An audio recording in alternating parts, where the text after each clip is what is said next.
Magandang araw mga bossing. So ngayong araw is available tayo para sa isang 4x4 na diesel naman mga boss. Kung mga nakarang araw, available tayo sa isang 4x4 pero gasoline engine. And ngayong araw naman, available tayo para sa diesel engine. So alam naman natin, Nissan to.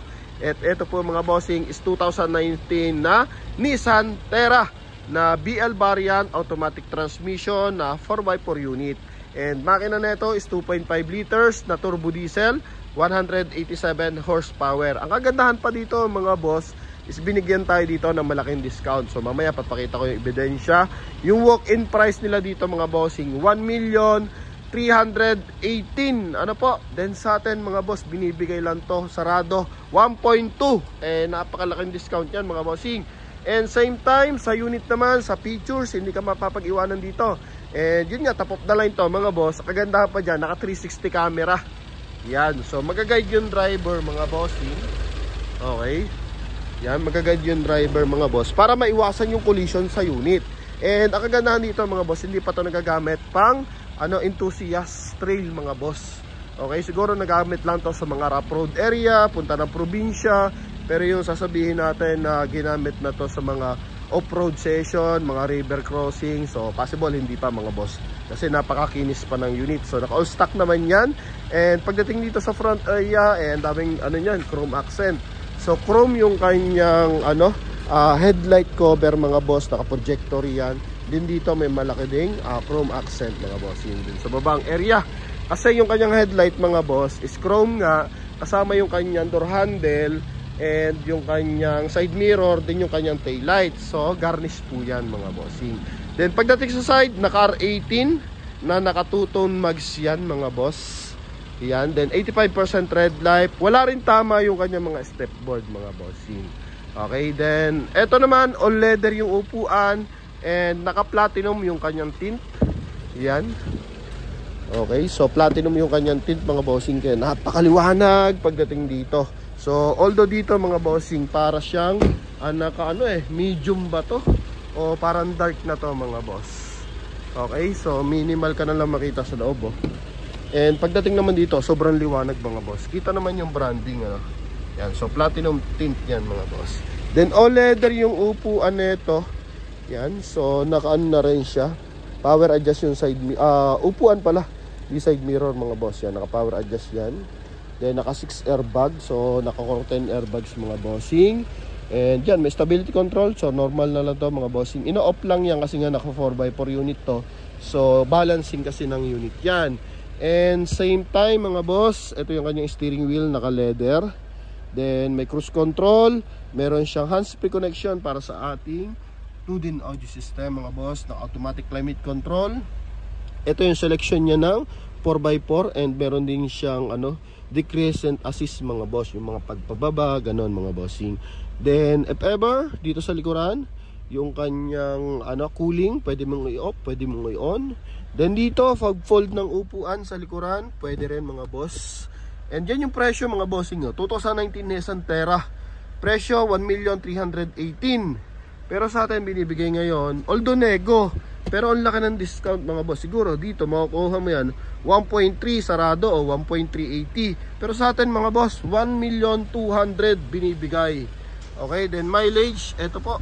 Yan 48,541. Yan. Then eto mga boss is meron din siyang auto headlight mga bossing, no? And yung kanyang rear view mirror mga boss, napakaganda rin. So may na siya mga bossing, tag dito may recording yan. And same time mga boss is yan po, nalilesen niya yung liwanag galing sa likuran pag sobrang liwanag ng headlight na nasa likuran natin. Okay, may mga maliliit na scratch, pakita pa rin natin yung mga yan mga boss. Bumuka na yung kanyang garnish mga bossing, pero napakadali lang palitan yan. Yan, Terra, rin visor, may roof rail. Okay, then likuran.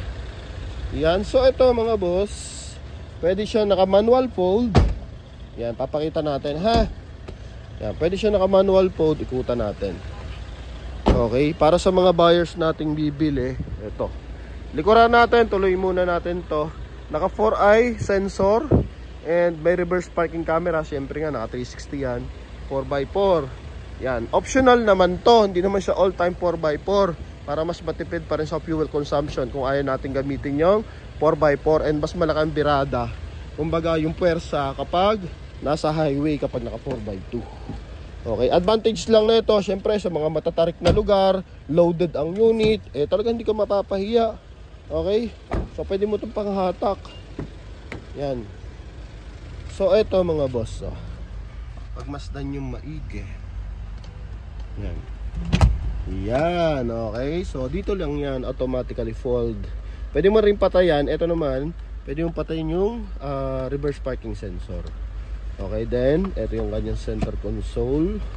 Yan, may lagay ng coins. Dalawa yung susi mga boss. Keyless yan. So ito, issue pa isa, lobat yung ito lang naman, baterya lang. Okay.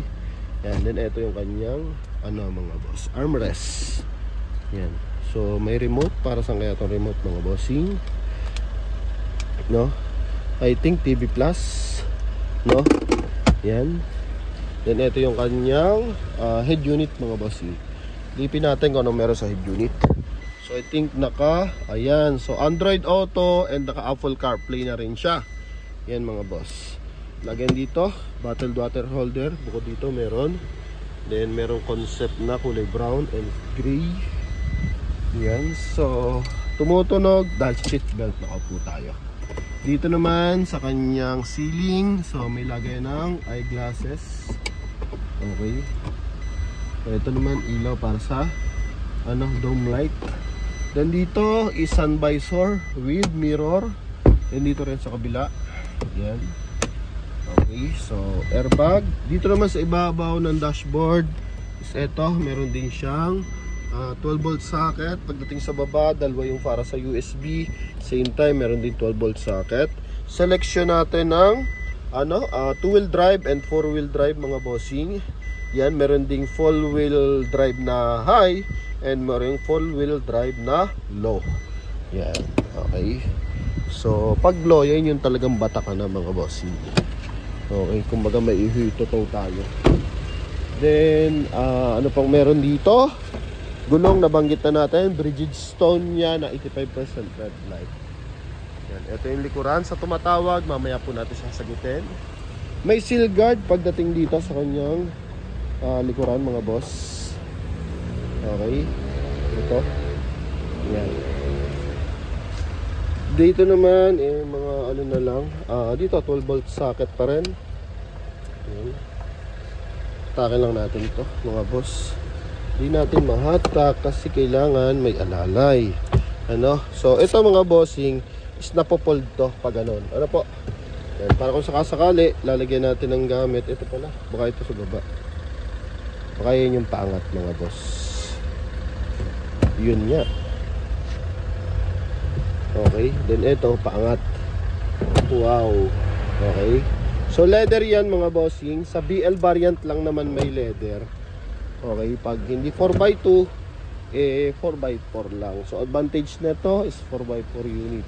Kulang lang to sa detailing mga boss. Ano po? Yan. Ito yung likuran niyan. Kulay black yung ating unit. Yan. Okay, so ito is not sure lang kung adaptive cruise control to mga boss Okay. Yan. Pero dito yung sa rear view mirror malinaw yan. Yan, no? Para na-detect natin. Lalilesin niya yung liwanag. Then dito naman kaya hindi lang ako familiar. Kung minsan kasi yung mga ganito is merong adaptive cruise control. Yan. So it means pag naka-adaptive cruise control mga bossing, once na nagmi-minor yung nasa harapan mo mga bossing, is automatically kusa rin buwabagan yung sasakyan nyo. So yun yung adaptive cruise control. So kalimitan kay Subaru may ganun. Okay? Pero kung wala man is malaking advantage pa rin yan kasi may camera rin dito. May sensor pala. Okay, not sure kung para sa ilaw lang siya. Yan, yung auto headlamp mga bossing. Then eto meron din siyang guide me home na tinatawag Lalagyan mo siya ng auto, then ibababa mo yung sa lalagay mo sa turn left. Tapos i-lock mo. Then, once na pinindot mo yung unlock, iilaw yung headlight niyan. So dito lang natin matatry kasi lobat yung baterya ng remote. Okay, so napakalit lang ng issue. May discount, no? Yan. Okay, eto yung kanyang check na rin natin, no? Power fold, power adjust side mirror. So ito lang. Okay, ano pa ba? Ikutan natin, baka may makikita pa tayong issue. Then open natin. Yan, kabila. Window, so okay naman, goods sa likuran. Goods din. Yan, adjust side mirror. Alright. Then dito, yan. Alright then. Then dito mga bossing, may blind spot. So ito, umiilaw ito mga boss. Yan. Okay, so it means ito yung blind spot mga bossing. Kapag sa mga sidings excuse me, kapag sa mga sidings may malapit ang dumikit, so nag-a-alarm yan or umiilaw yan. So nagbibigay ng sense mga boss para ma-detect ng driver. Yan, aircon, lamig, sobrang lamig. Leather ang upuan. Okay. Yan. Ceiling niya sa likuran. Dito pala, pakita pa natin, aircon vent niya hanggang dulo. Kaya meron siyang off doon ng rear cooler mga bossing. So para dito yon. Okay, so pwede mong i-on dito, pwede mong patayin doon. Then dito naman may monitor pa. Yan, so napakaganda niyan mga bossing. Try natin kung gumagana pa, no? Hindi ko lang alam paano ba to. Yan, so ito na lang ang isi-search natin kung paano paganahin. Okay, sa ceiling niya yan. So monitor to mga boss dati yung iba binibila ng headrest para pattern, para pag gumagana yon, or dito nilalagay yung headrest para kahit yung nasa third row maliwanag yung pinapanood. So meron sa baba, kasi pag dito sa Nissan hindi ka talaga dito titipirin pagdating sa lamig. Ikaw na lang mga ngayon dito sa ginaw mga bossing. Sa baba merong second row aircon sa bubong. Yan, sa ceiling. Okay, hanggang likuran. Ewan ko na lang kung di ka pag ginawin dito, no? Yung iba tinitipid pagdating sa air conditioning system. Dito iba kay Nissan mga boss. Yan, silipan lang natin ng konting dito bago natin ito may normal naman. Okay, dito may konti. Yanti ko konti lang, pero yung malalaking sinasabi wala. Ito yan yung maliliit. Yung isa medyo malalim yun nandun. Tukod possible sa mga gate yan. Dito hairlines lang may mga hairlines na maliliit. Yun lang. Front area, check natin sa front area. Headlight, walang basag ang headlight. Yan. Okay. Engine bay. Ito. Yan, wala tayong pagkatungkod mga bossing. Tingnan mo naman yung lamig ng aircon. Diba? Nagtutulo talaga sa lamig. Hindi lang siya basta nagpapawis mga boss. Nagtutulo. ABS, gold Motolite gold pala ang gamit. Yan, then ganda ng timing ng makina. Turbo diesel to mga bossing. Okay, walang UP yung kanyang hood, insulator, basic na makisip. Yan mga boss. Then daytime running light yan mga bossing. Hoping nakikita yung daytime running light. Then check tayo sa loob kung ano pang pwede nating makalikot mga boss. Yan, ang makikita pa tayo sa leather niya mga bossing. Wala pang punit. Uy, dito sa kabila. Uy mga boss, armrest. Ito yan, armrest siya. Sentable pa mga bossing. Kabuk lang. Then dito check natin yung 360 camera. Yan. Dito, yan o. Yung 360 camera natin sa taas. Yan. Dali natin mga boss. So kita mo, yung ating unit, eto. Then center point, eto mga boss. Yan o. Oops. Yan o. Yan, pantay yung gulong natin yan. No? Then ito yung 360 camera. Then rear view. Dito pwede mong ilipat-lipat. Pwedeng rear view lang, pwedeng likuran lang. Yan, pwedeng lahatan. Sa kabila naman wala, dead. Dito lang meron. Yan. Okay, so malaking tulong yan mga boss ha. Lalo na kung mga naninibago sa lugar, kahit driver ka pa mga bossing. Yan o. Kahit pauna yung takbo mo, makikita mo rin mga boss kung align ba yung iyong dinadaanan. Yan, di ba? Dito tayo, yun o. Yun o, may gwapo, di ba? So kita yan mga bossing. Then yun nga, lobat to. Lobat ito lang naman. Yan. Okay. So ito lobat pero mapapaandar pa rin natin. Okay, kasi baka may mga nagtatanong, ayun, di kita idea. Yeah, at least lobat to. Yan o, wala siya nadedetect na susi. So ito, mapapaandar pa rin natin. Yan, i-handbrake lang natin mga boss. So gagawin lang, ilalapat to mga boss. Dito. Siyempre, aapa ka sa brake. Yan. Aandar yan mga bossy. Okay. I-tap-tap mo lang yan dito. Yan na. Dito mga boss. Alright. Diba? So, lobat yan. Ganda oh. Ito cluster nya. So, yan lang mga bossing, no? Kung interesado, binibigay ito no 1.2 sa buyer ng Promote PH. Sa walk-in, yan pa rin susundin. 1,318,000 mga boss. Yan. Then ito is para sa headlight. Pag loaded, punong-puno, so pwede natin ma-adjust yung ating headlight mga bossing, no? Yan. So yun ha. 1.2 lang to sa buyer ng Promote PH mga bossing. So sa walk-in, yan pa rin susundin.